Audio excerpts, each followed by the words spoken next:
They say it takes a village to raise a child. I'm Catherine Ryan, and here we draw on my conversations with experts on 9 to Noon to help you navigate family life. Parenting is often called the hardest job in the world. There's no training, there's no manual, no report card or annual review to let you know you're doing okay. And the boss is a baby. 9 to Noon parenting commentator and education consultant Joseph Driessen's been drawing up a list of the top 10 parenting faults and their solutions. Joseph, welcome back. Hey, nice to be here, Catherine. Good to hear your voice. Good and really good to talk. Shall we crack straight into it Yes. with 10 of the big ones? Where shall we begin? Well, I just thought in context we've been talking about parenting difficult children. So this is very much in that context, which I thought I'll just explore what happens when the child is a little bit difficult or very difficult, and then the faults come and they just keep rolling out. So I thought I'll just start with the first one. The first one is that it's only natural to get angry as a parent because the child is offending various rules and social mores. But getting angry and flighty and aggressive with the child is a common error. And what happens then, that the neurology of the child changes and they become aggressive in return. And you have a cycle, parent aggressive, child aggressive. But the child is just growing, and therefore that neurology is embedded, and you're creating an angry person. And you need to just decide, we're not going to go down this track anymore. We're going to forget getting angry. You've got to stay professional and calm and realize you're 40 and they're 4 or 14. And the calmness then takes the threat away. The threat takes the cortisol and stress hormones away, and the child can then access its reasoning, its conscience, and its social awareness, and you can have a dialogue with it. So put the whole thing on ice, walk away from the argument, and then start again the next day. I just remember those words from one of your very popular earlier sessions, a stressed child or an angry child needs you to be calm. And it is the old 10-second rule, as you say, or even just leaving the whole situation to another time. Yeah. And that leads me to the next one, which is some parents build up quite a grudge, which is understandable. Quite a lot of damage has been done, and they've been under a lot of stress, and they can't forgive it, really. They can't forgive the child. And then they try and repress that. And what happens then, that when something happens, they suddenly let fly. And they say things which they don't really want to say. They don't mean it. But they're actually processing their own sadness and anger about the whole thing. And then they're using the child as sort of a sounding board. And what they can do is they can start saying to the child, you're a bad child. You're making mistakes and this and that. And the child will internalize that. And they'll start thinking. And children do. Young children and old children, they say, well, actually, I'm a really bad person. Do you realize that? They might say to a teacher or to their grandparents, I'm a bad person, and because of that language. And so my advice to the parent is to not do that, and to say to the child instead, you're a good child, I love you, and you have so many strengths, but you're making the choices aren't so good. Minimize that language and maximize the dialogue. Is it a good idea then? It's interesting to hear you say you build up a grudge because you don't think of that happening parent and child, but of course it does. You can get hacked off with someone whose behaviour is, seems persistently unfair or irrational, even though that's not a rational response. You're only human. So does it make sense? Does it make sense to offload that to another adult? Get it out of your system another way. Yeah. Absolutely. And just like in a job, like a social worker or a counsellor or a principal, you get someone to talk to professionally. As a parent, you need a good friend or a good relatives, and you should have a process of actually talking with people and including your family and saying, well, it's a little bit difficult, and what do you think? And they might criticize you and give you bad advice, so therefore you stop doing it. But you need somebody to process your emotions, so when you're on stage parenting that child, you don't need to do that. Those high energy emotions have been discharged by talking in a safe place. Great to talk about it being on stage. To some extent it's a performance. It might not be what you were thinking, but what you say, that positive language is helping wiring that child's self-perception, and you want it to be one of, I'm a good person, sometimes I'd make bad decisions, not I'm a bad kid. Absolutely, and it's wonderful when you practice that, like you were a bit grumpy and kind of thing, and but then you give your child a hug or your grandchild or somebody and you say, I love you so much, and because you're such a wonderful child, and I'm so proud of you, and you can see those little smiles going into their mouths and their eyes start shining and they melt into you. The children just love being loved, and so, okay, they don't realize they are causing part of the problem, but they're caught in that sort of immaturity cycle. So they love it when you're kind and caring to them. That leads us into, pretty much rolls into the next point, which is focusing on bad behaviour versus proactively coaching the good behaviour. Yeah, well, that's very common. It's very normal. Like all human organisms, all animals, we love good things happening to us, but when something bad happens, we really take notice. Our own neurology is primed to really sit up if things go wrong, and so therefore a child might be good 10 times, but the once they make a mistake, and we sit up and notice that, and if they make a mistake again, we sit up again, and before we know it, we ignore the four good things and we're just focusing and we build up a narrative about how bad it is and the mistakes they make and we're waiting for it and then we keep on harping on about it, but really it's completely dysfunctional. You've got to step back and think, okay, this is not going well. In the morning routine it's not working. How can I coach this child and help this child to become more autonomous and responsible? And so you go away from criticism to coaching. So my advice to the parents is, once you think about it yourself, and you think, well, maybe I'm doing that. I am actually focusing all the bad points because they really drive me mad, and ignoring the good points. And I would propose coach rather than criticize.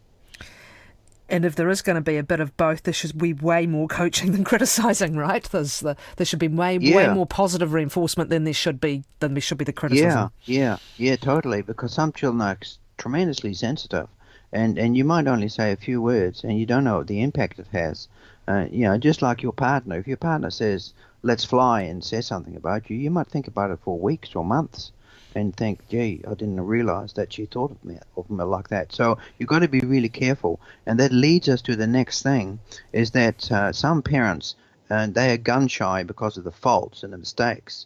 And so they build up this narrative and their language is negative. But really, they should actually sit down one Saturday afternoon and in a quiet place and write down all the strengths and the virtues of their child. Or, they might be a little bit disorganized, but they're super helpful.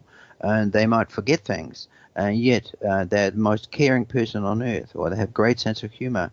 Make those points, make that big list, and make them in your mind and write them up and put them in your diary and start noticing them and start saying to the child, thanks for being so helpful. And I love your sense of humor. And whenever you are at the table with us, the conversation goes really well.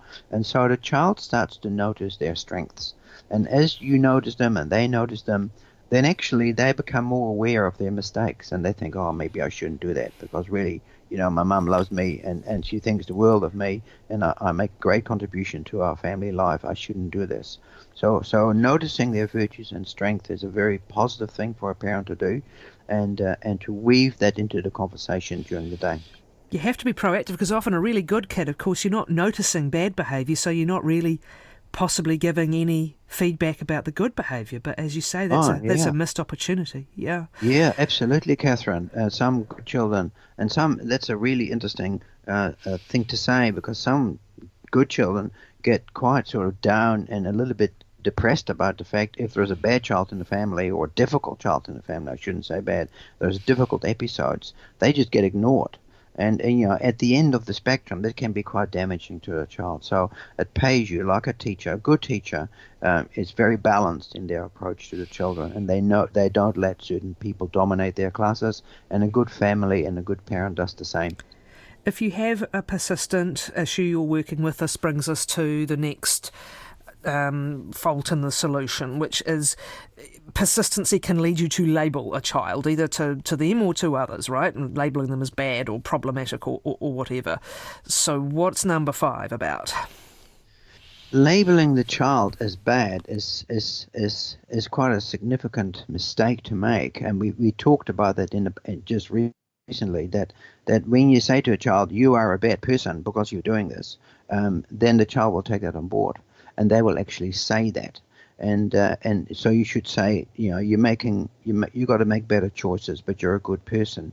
And that leads us to actually sort of fault number 7, which sometimes parents feel so bad about their behavior of their child. Maybe at a family wedding they weren't very good, or they're selfish with other children, or they're a bit socially gauche and things like that.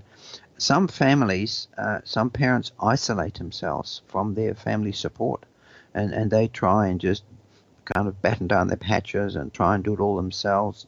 They might avoid speaking to their family about their children because they perceive they're being criticized. This withdrawal and isolation from your family because you perceive your child is not as good as their cousins and all this kind of stuff, that's not a good thing at all. You want to, in fact, reach out.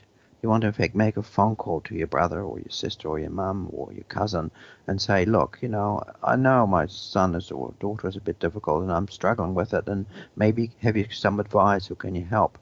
What you'll find, that your father will then reach out to you, and they will start looking at this child much more objectively and thinking, okay, how can we help?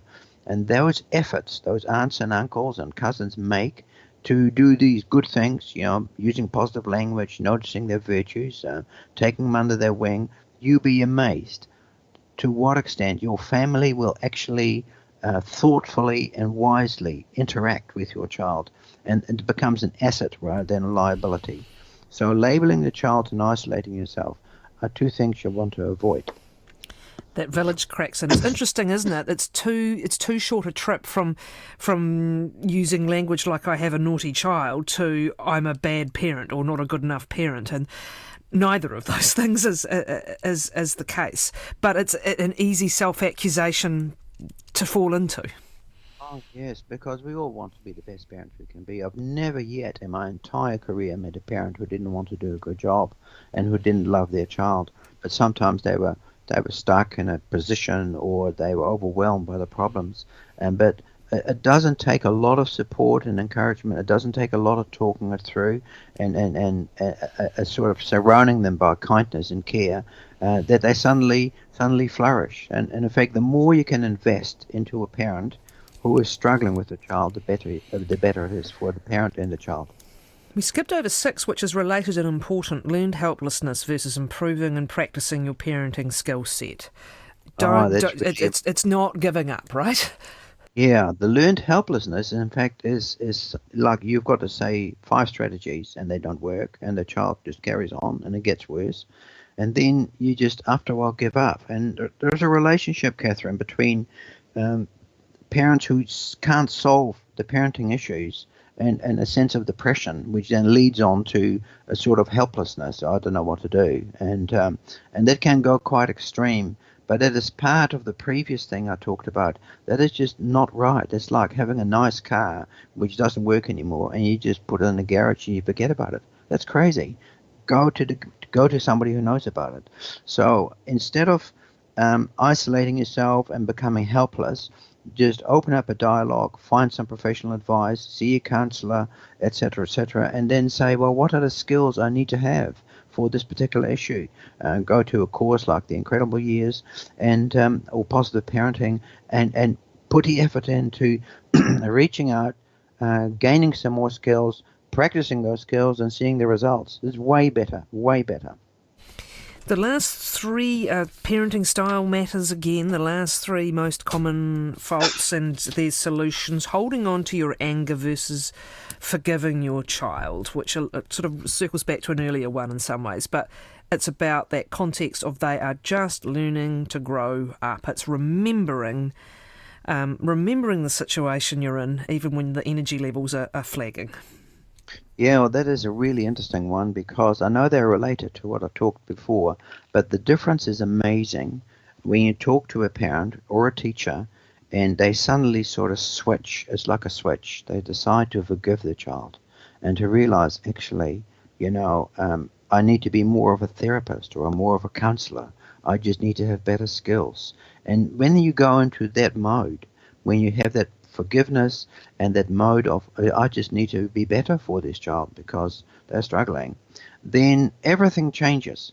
And then every episode of difficulty and challenge actually, it sounds really weird, Catherine, but it's in fact a tremendous sense of satisfaction.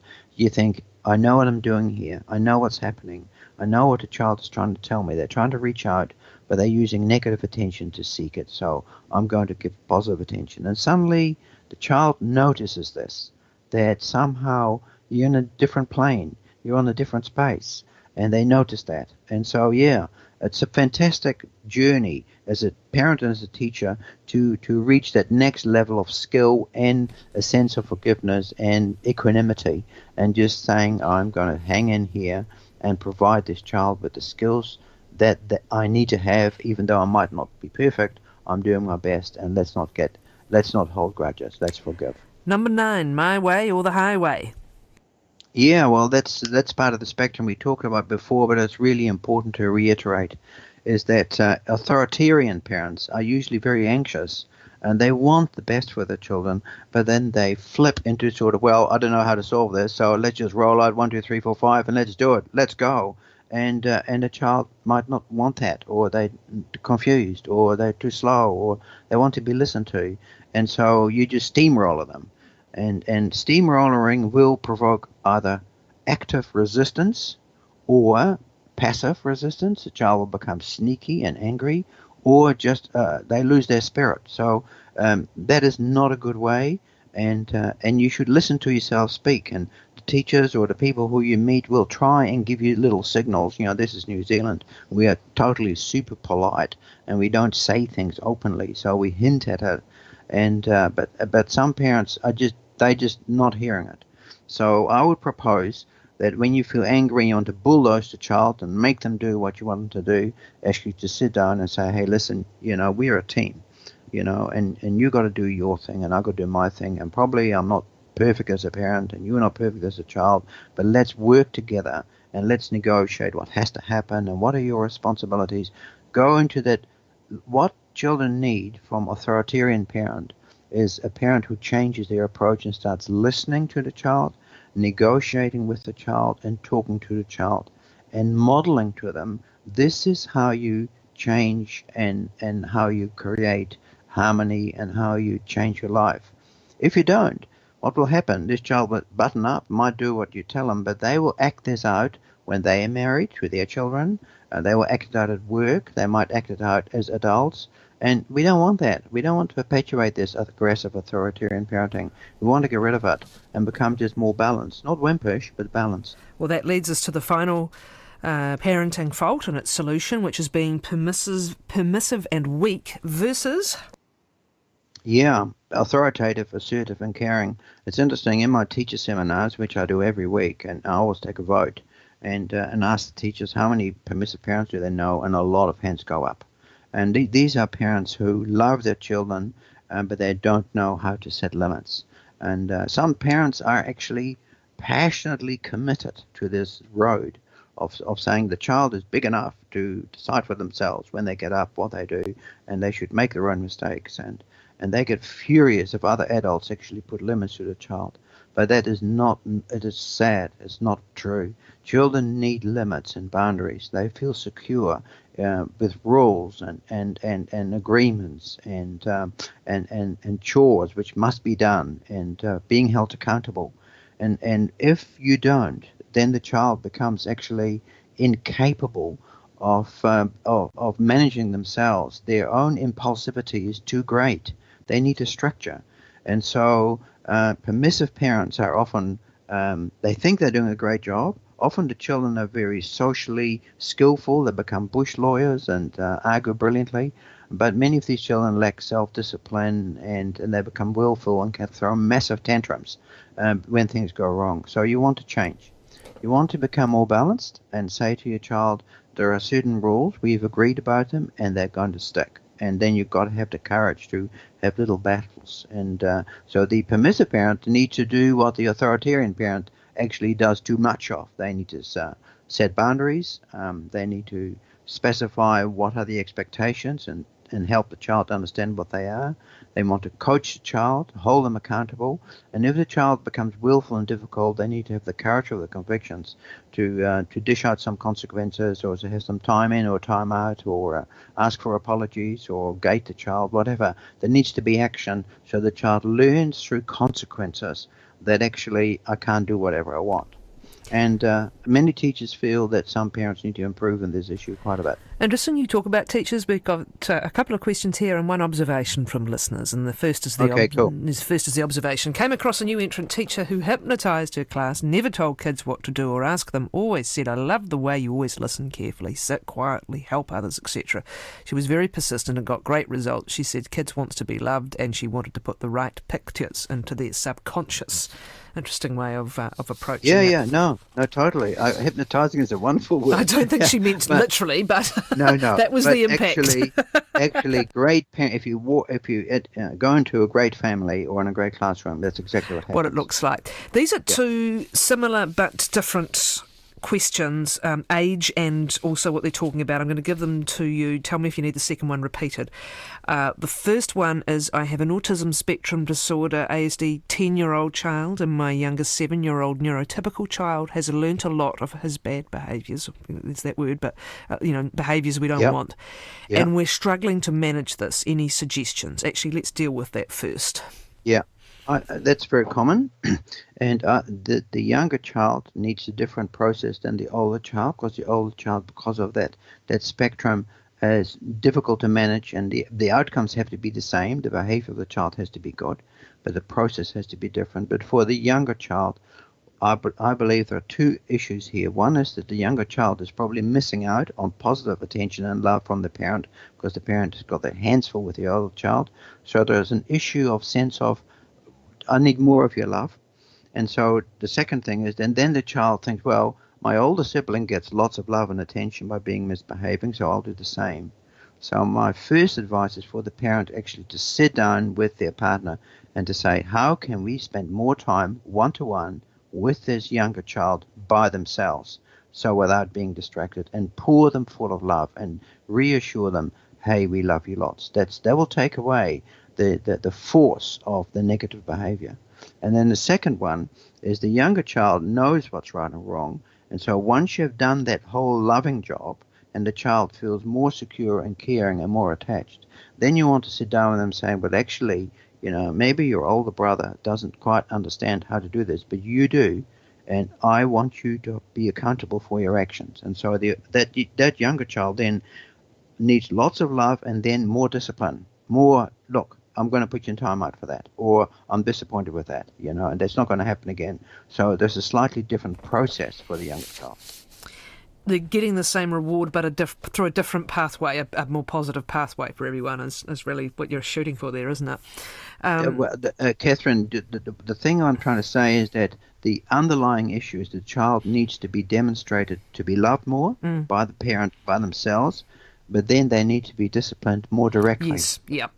The second inquiry is an 18-year-old Asperger's boy man we are completely fatigued at trying to coach our son to do simple tasks consistently. I'm struggling now and go to completely stressed and overwhelmed in a heartbeat. Any advice? Yeah, that's really sad to hear, because the parent is obviously doing the very, very best. And they are just gradually getting worn out, and therefore their own mental brain system is flipping out so easily. And my suggestion is that they either join a group or go and see a person or find an advisor, and to work out a strategy for the older child which will work. And I couldn't do that now over the interview, but they need some advice how to do it. Plus, they need nurturing and coaching of how to get out of this exhaustion and out of this sort of fight and flight reaction they have themselves. What kind of help is available out there, depending on where you are, I guess, but what would be the next step to try and get that support you're talking about? Well, Asperger's has been talked about a lot. There are support groups. There are some education consultants who specialize in it. There are teachers in the school, RTLB teachers in the school, resource specialists, and sometimes you just got to go and pay for it. Don't wait in a 2-year waiting list. Just pay for it. and then there are lots of books in the library and online. Online, there's a massive amount of resources, and so you've got to widen that network for support and help. And then I believe this parent needs some counselling and support for their own exhaustion and sense of helplessness. Joseph, thank you. Education consultant Joseph Driessen. And 9 to Noon's parenting interviews, which we do this time each Thursday, are now available as a standalone podcast. It's called It Takes a Village, and you can find it on RNZ's website, app, iTunes, or wherever you get your podcasts.